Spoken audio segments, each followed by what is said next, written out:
tributário uma das coisas mais tranquilas para estudar. Uma das coisas melhores que tem, porque é aquilo que, digamos assim, quando você vai contar, sabe quando acaba o final do dia e você coloca a cabeça no travesseiro e você fala, bom, o que é que eu fiz hoje? Caramba, exclusão do crédito tributário é a coisa que eu mais faço melhor no sentido de custo-benefício de dizer, bom, acho que hoje tem uma das coisas mais importantes e que cai muito em provas. Como assim, professor? Porque a exclusão é só a isenção e a anistia, né? Só são duas coisinhas. E são poucos dispositivos, mas que eles se repetem. Assim, isso não se dá para uma banca isolada. Eu posso dizer que é uma tara de todas as bancas. Elas gostam de ficar realmente ali cobrando exclusão do crédito tributário. Só que, para que a gente entenda muito bem a exclusão do crédito tributário, eu preciso fazer com que você raciocine o que é a exclusão do crédito tributário. Ou melhor, qual é o fenômeno onde ele está situado. E porque muitas vezes, né, tecnicamente falando, eu poderia dizer que a decadência seria uma hipótese de exclusão do crédito tributário, apesar dela não estar aqui, né? E aí o código, de certo modo, ele errou. Beleza, meu amigo, eu fico ajeitando esse negócio aqui. Porque vocês já não sabem, eu já dei algumas aulas que isso aqui ficou terrível, eu tive que regravar. Então, olha aí, dá uma moral, velho. Seguinte, o que é a exclusão do crédito tributário? Nós temos de maneira muito simples que nós temos a isenção e a anistia, né? A isenção e a anistia já fazem com que você pare e fale, bom, professor, tem gente que chama isso aqui de AI, tem gente que chama de IA. Quando a gente tem aquelas principais pegadinhas que causam, para você saber quais são as causas de suspensão, de extinção e de exclusão do crédito tributário, você já sabe as de exclusão, porque só são duas, né? E aí depois você grava a suspensão do crédito tributário como um mnemônicozinho mesmo, assim, moderé, cocó, tupá, do jeito que você quiser, e a sobra é a extinção. E aí você já não erra mais esse tipo de questão. Só que para a gente acertar esse tipo de questão, a gente não precisa nem tão somente saber as duas. A gente tem que saber situar na cadeia ali a partir do artigo 175 do CTN como é que isso aqui ocorre. E aí vamos lá, quando a gente faz esse processo de formação, né, da exclusão do crédito tributário, faz com que você entenda, para você situar ele. Primeiro, nós temos uma lógica que é o seguinte, o processo ele se inicia, e o processo fiscal mesmo, quando ocorre um fato gerador. Ou seja, quando você compra um carro, quando você compra um bem imóvel e praticou o fato gerador na lei do IPTU, que diz que é 1º de janeiro, por exemplo. E assim que você pratica o fato gerador, que é essa situação em concreta, do que está previsto abstrato na lei, a gente diz que nasce a obrigação tributária. A obrigação tributária é uma relação de namoro, né? É um vínculo transitório. Ou seja, ele tende a acabar. Todo namoro acaba, né? Porque ele acaba no casamento ou ele vai acabar. Não tem como. Ou chame de união estável, o que você quiser, mas acabará em algo mais sério, né? Namoro não tem eternos namorados, né? Eternos namorados você deixa para o dia 12 de junho, né? Ou então para a gente que fica utilizando às vezes coisas dos Estados Unidos. Beleza. Mas entenda, quando nasce a obrigação tributária, por que é um namoro? Porque ela é transitória. Ela surge de maneira transitória porque ela tem que fazer a constituição do crédito. Se ela não faz a constituição do crédito, se ela não tem um lançamento, a gente está nessa hipótese de exclusão do crédito tributário. O que é exclusão? É algo que não permitiu que nascesse o crédito tributário. E aí que, claro, a gente tem até uma divergência, né? Porque alguns doutrinadores vão dizer que a exclusão do crédito tributário ela impede até o próprio nascimento, né? Que nem nasceu, não teve nem namoro, vamos dizer assim, né? Mas a melhor doutrina, ela vai entender, de certo modo, que a exclusão do crédito tributário, ela faz por força de uma lei, ela, com essas hipóteses de exclusão, anistia e isenção, ela impede que a obrigação se converta em crédito tributário. Ou seja, ele diz, não, chegou a ter uma obrigação tributária, o cara chegou a praticar o fato gerador, mas por uma situação prevista em lei, por exemplo, isenção, ou por um perdão ali das multas, a gente não vai constituir esse crédito. Mas tem gente que diz que, na verdade, não tem nem nascimento, ou seja, não há nem fato gerador propriamente dito. Tá? Isso é mais uma divergência ali um pouco mais doutrinária nesse aspecto. Mas perceba que no fundo e no íntimo, no frigir dos ovos, o que a gente tem aqui, como resultado dessa exclusão do crédito tributário, o lançamento não é realizado e o crédito tributário não chega a ser formalmente constituído. Ou seja, a grande consequência é dizer, se nós temos uma hipótese de isenção e de anistia, nós não chegamos a ter um crédito constituído. Aí você vai olhar e falar assim, mas professor, né, o que é que difere, então, a exclusão da extinção? A extinção do crédito tributário, ela tem aqui, nesse aspecto, a Constituição. É como se você tivesse botasse aqui um item chamado constituição do crédito, esse item aqui chamado constituição do crédito seria o lançamento, e depois do lançamento esse crédito seria extinto. Então, na extinção, esse crédito nasce, ou seja, o boleto chega na sua casa, como eu digo, né? Ou seja, é dito quanto você tem que pagar, quanto é o valor, tudo mais, e depois acontece alguma causa, seja o pagamento, seja a compensação, mas essa é a grande diferença. E por outro lado, na exclusão, a gente tem aqui, de certo modo, um resultado, né, que impede que você constitua o crédito. Por que a gente diz que a decadência ela seria, de alguma maneira, uma hipótese, né, que também seria uma forma de excluir o crédito tributário? Porque a decadência ela impede a constituição. A decadência é o prazo que você tem para constituir, para que você possa lançar esse crédito. E aí, por isso, esse aspecto ele muda completamente, ele muda tudo, né? A gente impede que você constitua o crédito, ou seja, significa, portanto, que a decadência ela impede também o lançamento. Na verdade, tecnicamente, a exclusão do crédito tributário deveria ser anistia, isenção e decadência, tecnicamente falando. O CTN disse isso, professor? Não disse, né? Mas isso fica a título de aprofundamento para que você saiba que nem sempre tudo que o CTN diz é a mil maravilhas, né? Tem até um erro de português, quando ele fala do pagamento, né? Que o pagamento não elide, né? Ele troca por i, né? Assim, não elide, não elide. Enfim, coisas que acontecem de atecnia do legislador, né? E aí, beleza. Como é que eu diferencio isso aqui da extinção? Diferentemente das hipóteses de extinção do crédito tributário, a exclusão ela acontece entre a obrigação e o crédito, é nesse intervalo. Então, chega a dizer a doutrina majoritária que a obrigação tributária nasce normalmente pela ocorrência do fato gerador. Porém, por a gente ter uma isenção ou anistia por lei, esse crédito é excluído sem que antes seja realizada a sua constituição, impedindo que haja a constituição definitiva. Então, no fundo, velho, é como se a gente tivesse esse momento aqui de extinção, né?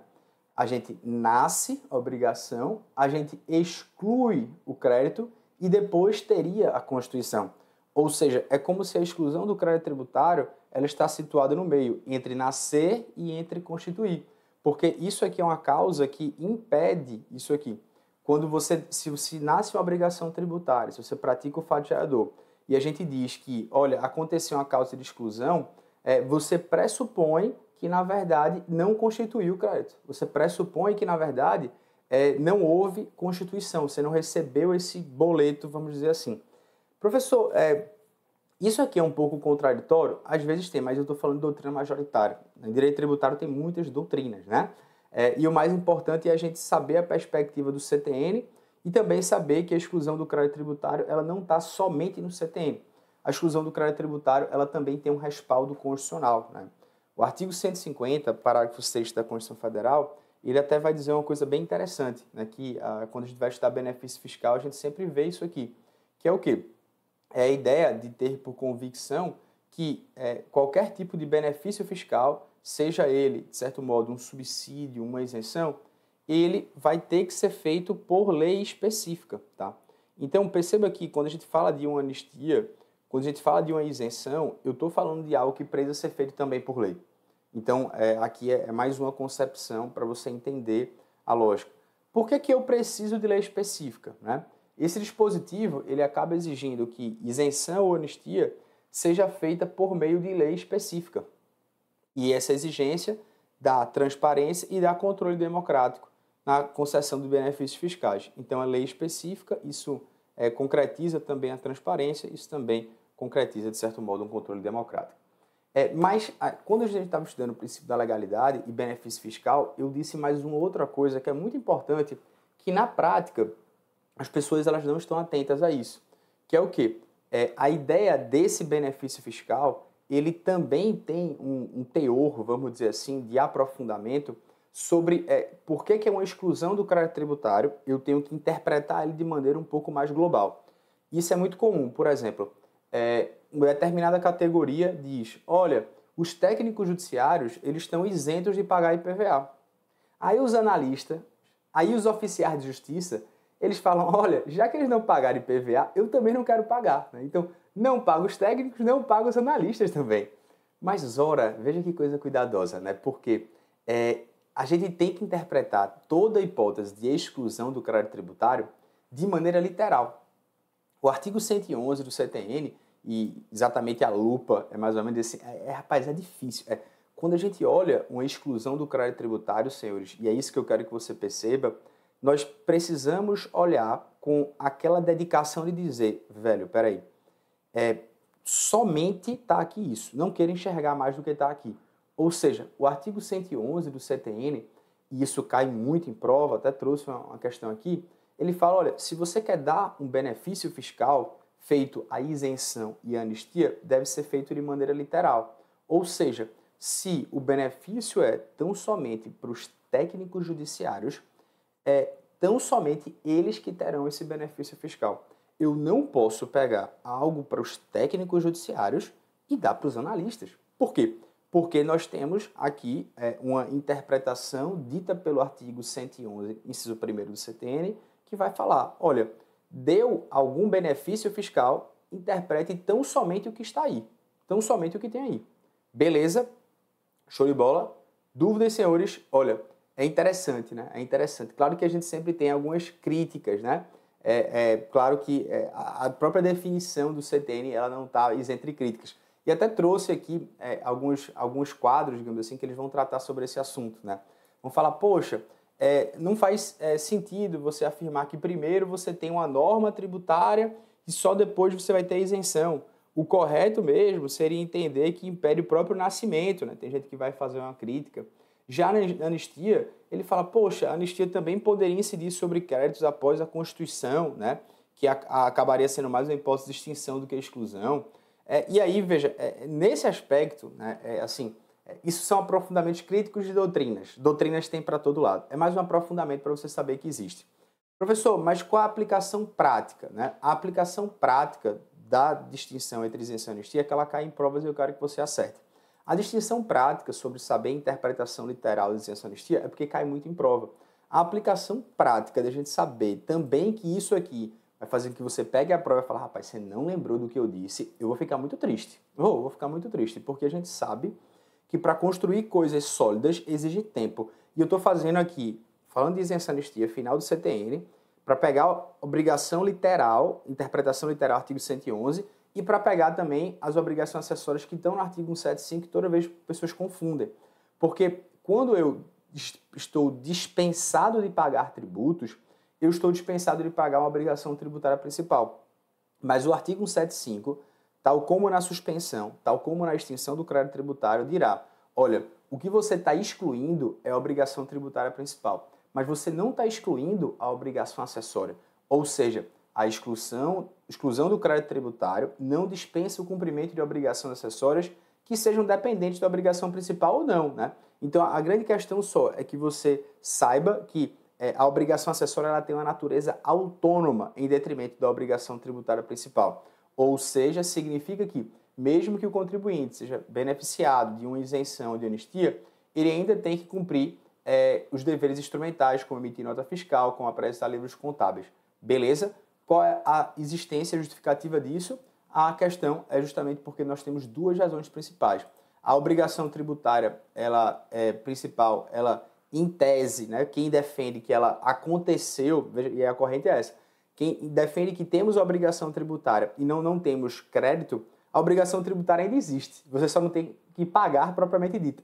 Enfim, eu sei que é uma loucura, mas esse é o principal fundamento, que é a autonomia das obrigações. Uma coisa é obrigação principal, outra coisa é obrigação acessória. E aí perceba que as obrigações acessórias, elas são essenciais para você ter alguns benefícios, por exemplo, como a isenção. Se você descumpre uma obrigação acessória, você pode inclusive pagar multa, né? E além disso, muitas vezes, para você ter direito a uma isenção, tem que ser condicionado a você cumprir algumas obrigações acessórias, tá certo? Então, vamos pegar aqui um resumo para você entender muito bem. Pela doutrina majoritária, excluir o crédito tributário significa impedir a sua constituição. Em outras palavras, é impedir que haja um lançamento tributário. E aí, portanto, quando ocorre a exclusão do crédito tributário, para a doutrina majoritária, o fato gerador acontece, a obrigação tributária nasce, porém o que não temos é lançamento. Sem o lançamento, não há constituição do crédito, o que justifica o termo chamado exclusão do crédito tributário. beleza, show de bola, somente para ficar de maneira bem concatenada, digamos assim, essa ideia da isenção e da anistia do crédito tributário como causas de exclusão. Beleza, estamos bem demais, senhores. Estamos nas nuvens, estamos aqui de alguma maneira, né? Ou está muito abstrato, o professor estou viajando, ou assim, meu irmão, queria tudo, menos estar estudando direito tributário agora. Eu vou dizer, que peninha, senhores, que peninha de você. Eu queria muito que você fechasse a prova de direito tributário. E você vai lembrar de mim disso, né? Que a dor de desistir de estudar tributário é muito maior, meu amigo, do que aquela dor de você ter um resultado ruim na prova e saber que não deu o seu máximo. Na verdade, a dor que você mais tem que lutar na vida é a dor que você sabe que você está dando o máximo. Estou indo ao limite das minhas circunstâncias. Porque, de alguma maneira, Deus vai premiando, né? E você vai sentindo isso, fala, caramba, isso aqui vai ter que me levar a alguma coisa, vai ter que me levar a alguma coisa. E depois desse insistir por muito tempo, acontece o resultado. E aí, quando ele vem, às vezes você nem acredita, às vezes você nem chora, mas também, do nada, às vezes, você cai num choro incontrolável e fala, caramba, aquilo que me destruía, direito tributário, hoje me fortalece.